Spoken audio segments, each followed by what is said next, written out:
What up, y'all? It's your boy, Mr. Downtown Ray Melo, and you're listening to the Entertainment Report on iHeartRadio, live from Dubai for Monday, January 16th, 2017, delivering some major stories and trends going on in the world of entertainment and beyond. You can follow the show on Facebook, Twitter, or Instagram, facebook.com/The Entertainment Report with Ray Melo, that's RAYMELO, on Twitter at The Enter Report, or on Instagram at The Entertainment Report. You can listen to the show anytime you want on iHeartRadio. Just go to iHeart.com, or your iHeart phone app, search for The Entertainment Report, and it'll take you to the page. I hope everyone had a fantastic weekend.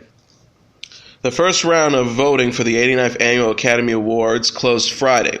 The Academy Awards, also known as the Oscars, are voted on by members of the Academy of Motion Pictures Arts and Science, which is comprised of approximately 7,000 film artists and industry professionals.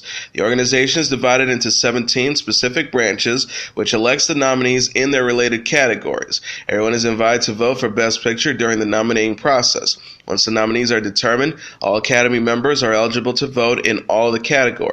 Nominees for the prestigious prize, which is recognized in excellence in cinema, will be announced January 24th. Winners will be revealed at a ceremony on February 26th at the Dolby Theater at Hollywood and Highland Center in Hollywood, and will be televised on ABC. Jimmy Kimmel will serve as the host.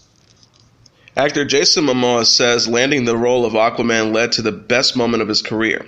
The 37-year-old actor explained in an interview with The Hollywood Reporter why he's grateful to play the character in Justice League and other DC comic movies. He says, "I haven't been an actor who's been able to pick and choose roles, and being a family man, it's been able to put food on the table. That has been the best moment of my career because the superhero roles are letting me get the other roles I want." Momoa was confirmed as Aquaman in 2014 and debuted as the character in the 2016 film Batman vs. Superman: Dawn of Justice. He was previously known for playing Khal Drogo on the HBO series Game of Thrones. The star said in an interview, "You get a lot of respect for Game of Thrones, and it was a lot of fun to play, but it didn't help my career a lot because Khal Drogo doesn't even speak English." Momoa will return as Aquaman in Justice League, which opens in theaters November 17, 2017.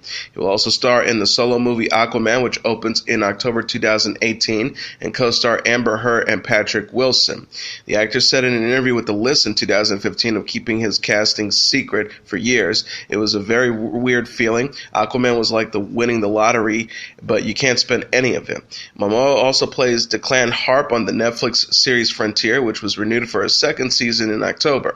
He will appear in the action film Braven with Stephen Lang and reportedly star in the remake of The Crow. Dakota Johnson is opening up about her 50 Shades sex scenes with Jamie Dornan.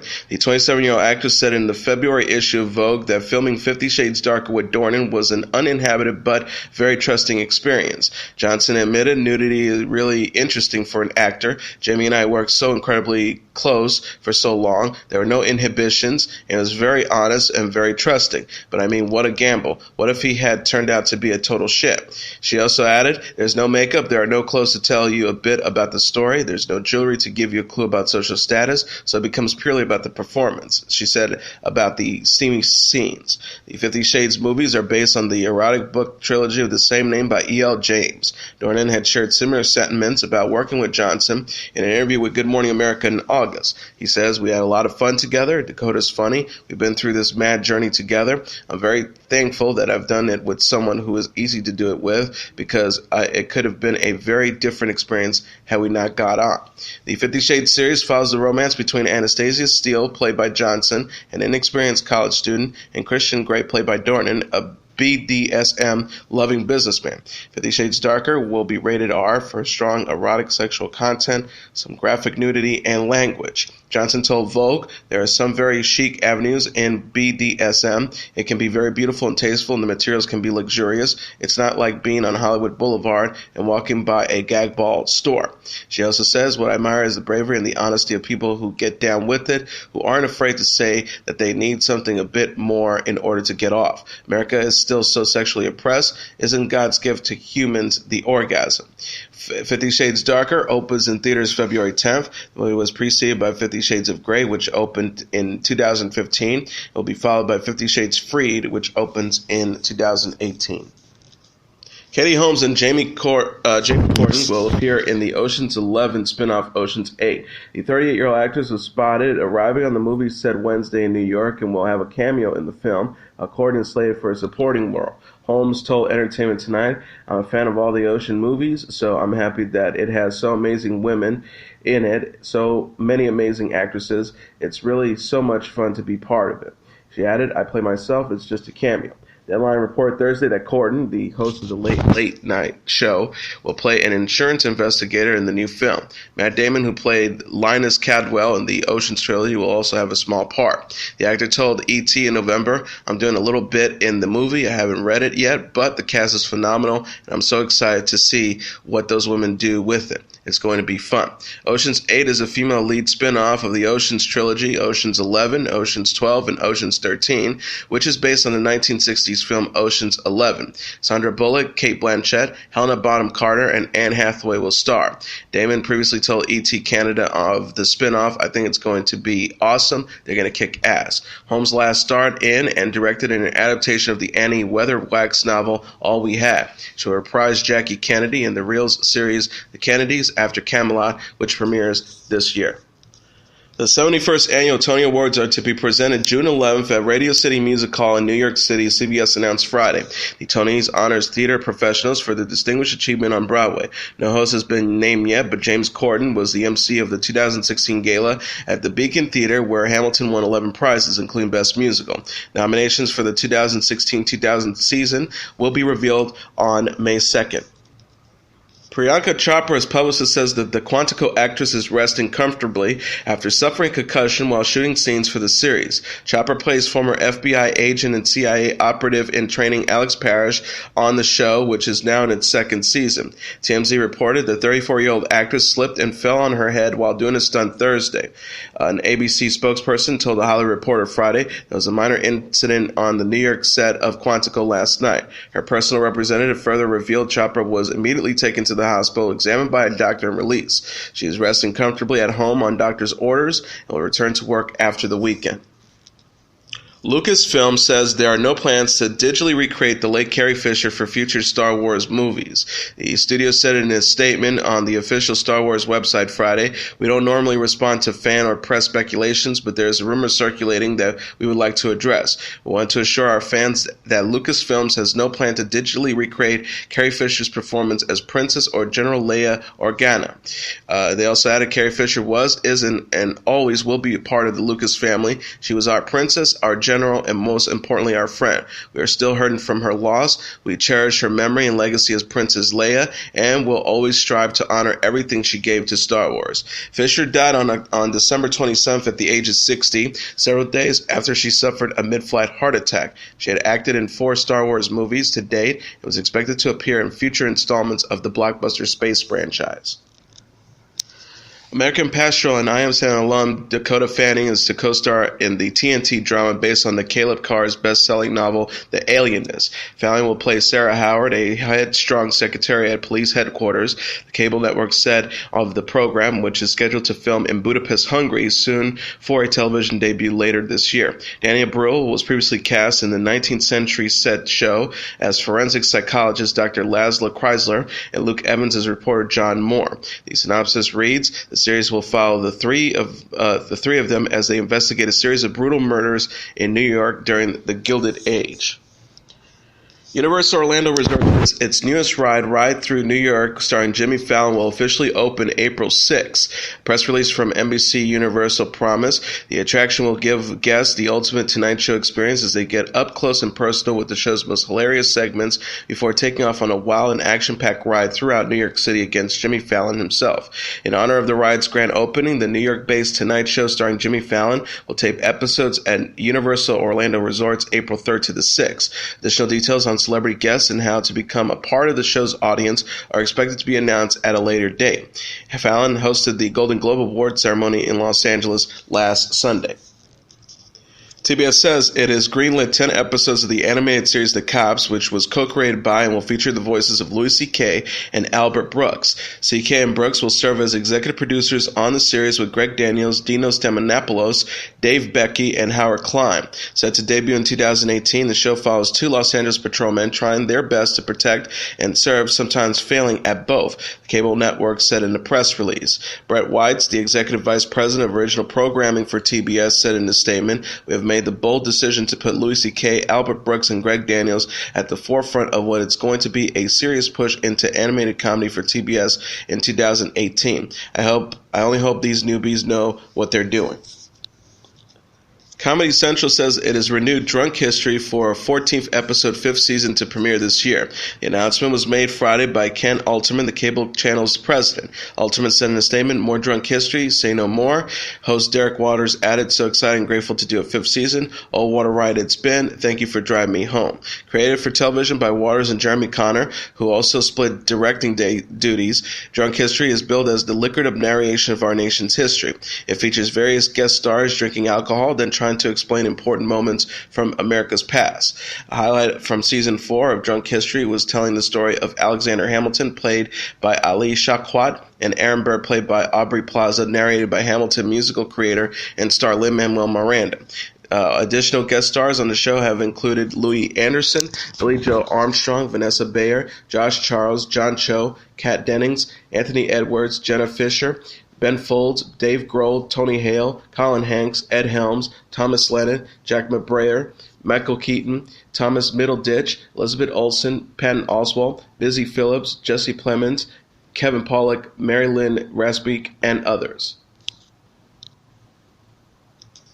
Disney Channel has released a 1-minute trailer for its upcoming animated sequel, Tangled, Before Even After. The message that accompanied the clip on YouTube Friday reads, "You may think you know Rapunzel's story, but finds out what happens before even after." New Disney Channel original movie coming to Disney Channel in March. The TV movie, which will kick off Tangled the series, takes place between the events of the 2010 featured film Tangled and the 2012 short film Tangled Ever After. Mandy Moore and Zachary Levi are reprising the roles as Rapunzel and Flynn Rider, a.k.a. Eugene, for the follow-up. This weekend's trailer, which also has gotten more than 500,000 views, shows Rapunzel's signature long, magical golden hair growing back. It was famously lopped off and turned dark at the end of Tangled. The History Channel says it has greenlit a 2-hour special called Kevin Hart Presents The Black Man's Guide to History. The show is billed as a look at a lesser-known yet important black history stories filtered through the lens of Kevin Hart. Paul Cabana, the executive vice president and head of programming for History, said in a statement Friday, "Kevin is an extraordinary performer with a real appreciation for history. Only he could bring these true stories to life in such an entertaining way. We're thrilled to be working with him." Hart, who will star in and produce the program, says, "I'm very excited to be working with History on the show because not only is it entertaining and it's hysterical, but it's also an important program for our country right now. We hope to make people laugh and learn a bit too." And a passing to report, William Peter Blatty, whose 1970 blockbuster novel The Exorcist was the basis for a terrifying film and television franchise, has died at the age of 89. The 1973 film director William Franken tweeted Friday, "William Peter Blatty, dear friend and brother who created The Exorcist, passed away yesterday."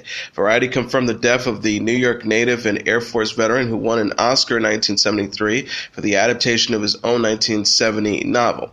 Blatty's other screenwriting credits include John Goldfarb, Please Come Home, Promise Her Anything, The Great Bank Robbery, A Shard in the Dark, What Did You Do in the Water, Daddy, and Darlie Lily.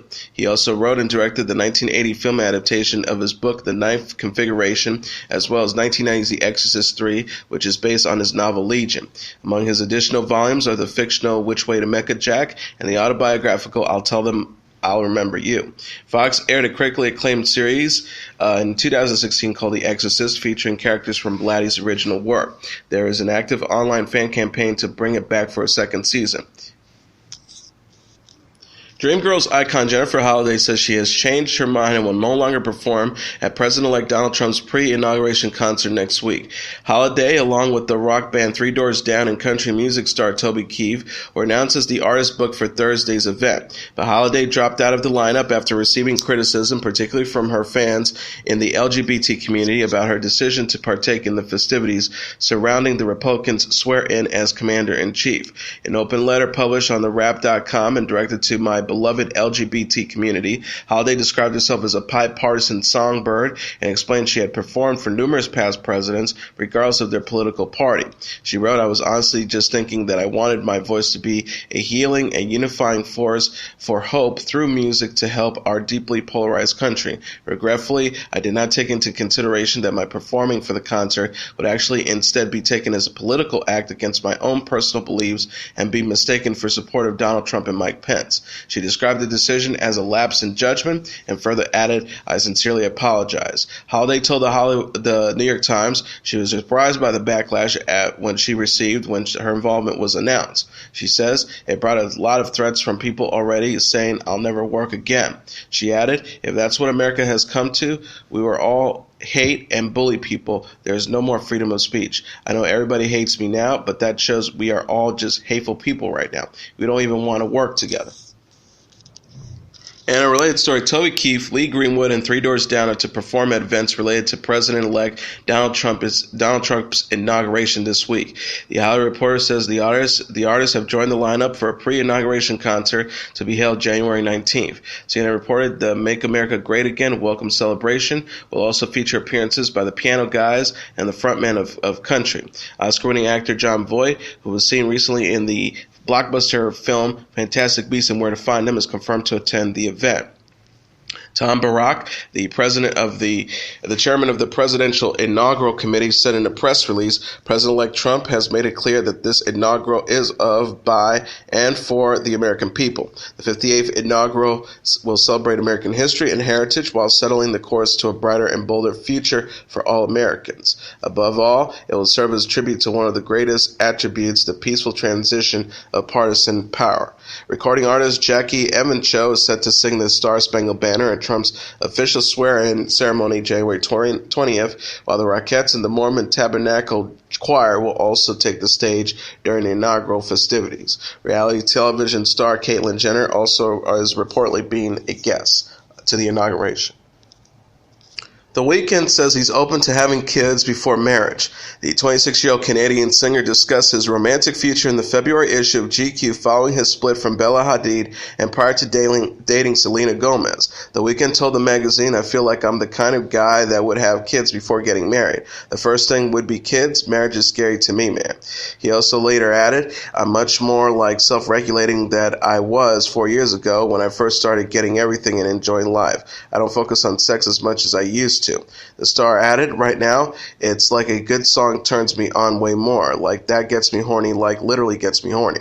The Weeknd and Hadid called it quits in November after 2 years of dating. The singer was spotted kissing Gomez outside Giorgio Baldi's restaurant Tuesday in Santa Monica, California. Sources told E! News this week the Weeknd always had a thing for Selena. He thinks she is extremely talented and sexy. The insider added they recently started talking before the holidays, but she has been on his radar before. They are on the same level with expectations and think the other is really fun. They're taking things slow and getting to know each other. The Weeknd last released the album Starboy in November, which debuted at #1 on the Billboard 200 album charts. The record included the singles Starboy, I Feel It Coming, and Party Monster. Taylor Swift has taken to social media to tease an upcoming music video for her collaboration with Zayn Malik's I Don't Want to Live Forever. The pop star wrote on Instagram Thursday, "Happy Z Day," alongside a blue-colored still image of herself and Malik standing side by side. The caption is in reference to Malik's 24th birthday. The song, which appears on the soundtrack for 50 Shades Darker, was turned into a lyric video in December featuring footage from the upcoming drama starring Dakota Johnson and Jamie Dornan. Swift can be heard singing on the track until Malik takes over. "Baby, baby, I feel crazy, up all night and every day. Give me something, oh, but you say nothing. What is happening tonight?" and he takes over by saying, "I don't want to live forever because I know I'll be living in pain." According to Malik, the pair came together through his girlfriend Gigi Hadid, who is also friends with Swift. He says, "We were kind of in separate places when I mentioned the idea to Taylor. I spoke to her on the phone and she heard the song because Jack Antonoff played it to her. She really liked it and she went into the studio the next day." He added, "The really interesting thing was she's actually friends with Gigi, so she already reached out because Jack had just played her the song anyways." Feld Entertainment, Inc., the parent company of Ringling Brothers and Barnum and Bailey, says the 146-year-old circus will offer its final performances this spring. A press release issued Saturday noted the company decided to wrap up the show, which is famous for its animal acts and high-flying acrobatics, because of high costs and a drop in ticket sales, which made the circus an unsustainable business. Feld Entertainment said, following the transition of the elephants off the circus, the company saw a great decline in ticket sales greater than it could have been anticipated, referencing to how the show retired its elephants last year in response to pressures from animal rights activists. Ringling Brothers' 2 circus units will conclude their tour with finales at the Dunkin' Donuts Center in Providence, Rhode Island on May 7th and at the Nassau Veterans Memorial Coliseum in Uniondale, New York on May 21st. Kenneth Feld, the chairman and chief executive officer of Feld Entertainment, says in a statement, "Ringling Brothers and Barnum and Bailey was the original property on which we built Feld Entertainment into a global producer of live entertainment over the past 50 years. We are grateful to the hundreds of millions of fans who have experienced Ringling Brothers over the years. Between now and May, we will give them one last chance to experience the joy and wonder of Ringling Brothers." Julian Feld, the Feld Entertainment Chief Operating Officer, says this was a difficult business decision to make, but by ending the circus tours, we will be able to concentrate on other lines of business within the Feld Entertainment portfolio. Now that we have made this decision as a company and as a family, we will strive to support our circus performers and crew in making the transition to new opportunities. Feld Entertainment portfolio also includes Marvel Universe Live, Monster Jam, Monster Energy Supercross, and Disney on Ice. Taraji P. Henson and Octavia Spencer's NASA-themed drama Hidden Figures is the #1 movie in North America, earning $20.5 million in receipts this weekend, BoxOfficeMojo.com announced Sunday. Coming in at number 2 is La La Land with $14.5 million, followed by Sing at number 3 with $13.81 million, Rogue One, A Star Wars Story, number 4 with $13.76 million, and The Bye-Bye Man at number 5 with $13.38 million. Rounding up the top tier are Patriots Day at number 6 with $12 million, Monster Trucks at number 7 with $10.5 million, Sleepless at number 8 with $8.5 million, Underworld Blood Wars at number 9 with $5.8 million, and Passengers at number 10 with $5.6 million. And now let's take a look at what happened on this date in entertainment history. On this date in 1938, Benny Goodman brings jazz to Carnegie Hall. Jazz has been called America's classical music, a label that does more than just recognize its American origins. The label also makes the case that jazz is worthy of aesthetic consideration alongside music usually thought of as classical. In the current era, where programs of Duke Ellington and Bach often draws the same highbrow crowds, that argument hardly seems controversial. In the 1930s, however, the notion was almost laughable, which was made Benny Goodman's January 16, 1938 concert at New York City's famed Carnegie Hall so revolutionary. Goodman and his supporting cast claim a new place for jazz on the American cultural scene that night in what has come to be seen as the most important jazz concert in history.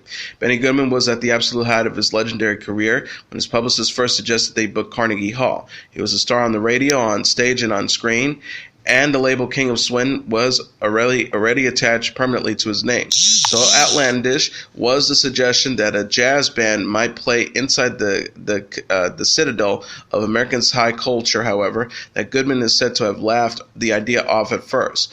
Once he warmed to the notion, however, Goodman threw himself into the task with characteristic passion.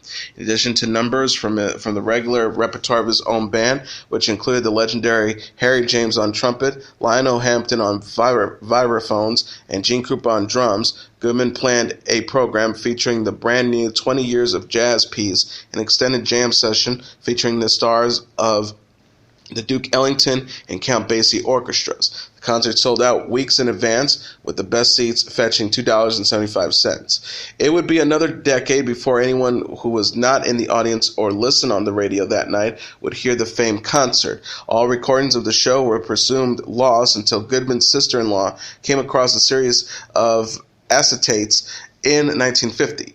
By then, the performance had already become the stuff of legend, particularly the stunning, unplanned piano solo by Jess Stacy on Sing, Sing, Sing, the evening's final number. The album made for the recovered acetates, which became one of the first 33 one-third LPs to sell over 1 million copies. The eventual discovery of the aluminum studio mastering recordings led to the high-quality CD reissues in 1998, 2000, and 2006 of the legendary Carnegie Hall Jazz Concert. Also on this date in 1942, the actress Carole Lombard, famous for her roles in many screwball comedies as My Man Godfrey and To Be or Not to Be, and for her marriage to actor Clark Gable, is killed when the TWA DC-3 plane she is traveling crashes en route from Las Vegas to Los Angeles. She was 33. Gable and Lombard met in 1932 during the filming of No Man of Her Own. He was just starting on his trajectory as one of Hollywood's top leading men, and she was a talented comedic actress trying to prove herself in more serious roles. Both married at the time, Gable to a wealthy Texas widow, 10 years his senior, and Lombard to actor William Powell, and neither showed much interest in the other. When they met again 3 years later, Lombard had divorced Powell, and Gable was separated from his wife, and things proceeded quite differently. Much to the media's delight, the new couple was open with their affection, calling each other Ma and Pa, and exchanging quirky, expensive gifts. By early 1939, Gable's wife finally granted him a divorce, and he married Lombard in April. In January 1942, shortly after America's entrance into World War II, Howard Dietz, the publicity director of the MGM film studio, recruited Lombard for a tour to sell war bonds in her home state of Indiana. Gable, who had been asked to serve as the head of the actors branch of the Wartime Hollywood Victory Committee, stayed in Los Angeles, where he was set to begin filming Somewhere I'll Find You with Lana Turner. Dietz advised Lombard to avoid airplane travel because he feared for its reliability and safety, and she did most of the trip by train, stopping at various locations on the way to Indianapolis, and raised some $2 million for the war effort. On the way home, however, Lombard didn't want to wait for the train and instead boarded the TWA DC-3 in Las Vegas with her mother, Elizabeth Peters, and a group that included MGM publicity agent Arnold Winker and 15 young Army pilots. Shortly after takeoff, the plane veered off course. Warning beacons that might have helped guide the pilot had been blacked out because of fears about Japanese bombers, and the plane smashed into a cliff near the top of the Posti Mountain. Search parties were able to retrieve Lombard's body, and she was buried next to her mother at Forest Lawn Cemetery in Glendale, California, under a marker that read Carole Lombard, Gable. Hysterical with grief and adrift in the empty house he had started with Lombard, Gable drank heavily and struggled to complete his work on Somewhere I'll Find You. He was comforted by worried friends, including the actress Joan Crawford. That August, Gable decided to enlist in the U.S. Army Forces. He spent most of the war in the United Kingdom and flew several combat missions, including one to Germany, earning several decorations for his efforts. He would remarry twice more, but when he died in 1960, Gable was interred at Forest Lawn next to Lombard. And that is your entertainment report for Monday, January 16th, 2017. I'm your host, Mr. Downtown Ray Melo. I'll be back tomorrow to deliver some major stories and trends going on in the world of entertainment and beyond. You can follow the show on Facebook, Twitter, or Instagram, facebook.com/The Entertainment Report with Ray Melo, that's RAYMELO, on Twitter at The Enter Report, or on Instagram at The Entertainment Report. You can listen to this episode or any previous episodes of The Entertainment Report anytime you want on iHeartRadio. Just go to iHeart.com or your iHeart phone app, search for The Entertainment Report, and it'll take you to the page. Good night, and God bless you all.